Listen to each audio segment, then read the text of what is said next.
वंदे मातरम।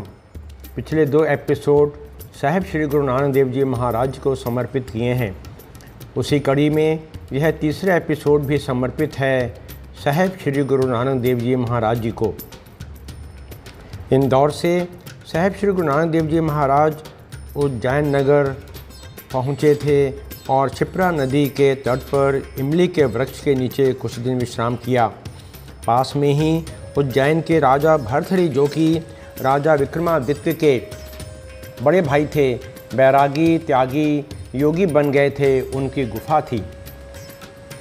उज्जैन में जिस इमली के वृक्ष के नीचे साहिब श्री गुरु नानक देव जी महाराज जी ने विश्राम किया था, जो कि क्षिप्रा नदी के तट पर है, वहाँ गुरुद्वारा श्री गुरु नानक घाट सुशोभित है।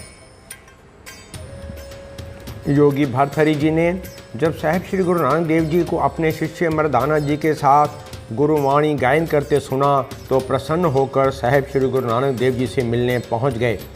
योगी जी से संवाद हुआ। उन्होंने कुछ प्रश्न किए, जिसका समाधान साहिब श्री गुरु नानक देव जी ने गुरुवाणी गायन कर दिया और संवाद में गुरुवाणी शब्द के महत्व व ज्ञान जीवन के विभिन्न पहलुओं पर चर्चा हुई।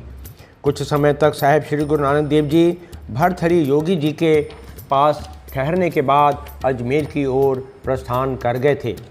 साहिब श्री गुरु नानक देव जी ने उज्जैन में योगी भर्तृहरि जी से संवाद में जो गुरुवाणी उच्चारित की थी, बहुत संक्षेप में हम आपको गुरुवाणी शब्द से अवगत कराने का प्रयास कर रहे हैं।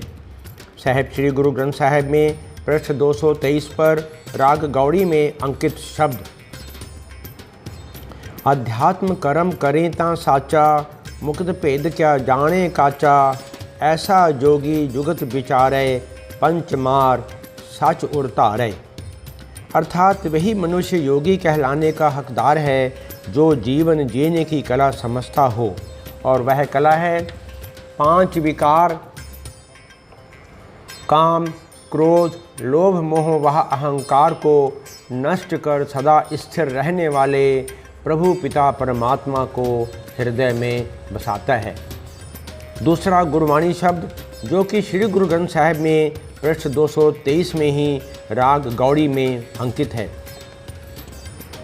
खिमा गही व्रतशील संतोखंग, रोग न व्यापे न जम दोखंग, मुक्त पये प्रभ रूप न रेखंग। जोगी कौ कैसा डर होए, रुख बिरख गृह बाहर सोए। अर्थात जिस मनुष्य को वृक्ष, घर बाहर, जंगल इत्यादि में प्रत्येक स्थान यानी सर्वत्र ईश्वर ही नज़र आता है, वही सही रूप में योगी है।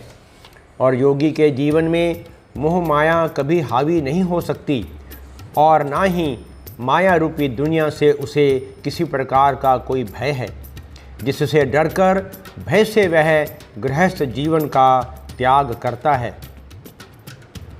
और तीसरा गुरुवाणी शब्द है श्री गुरु ग्रंथ साहिब में राग आसा में पृष्ठ 411 पर अंकित है।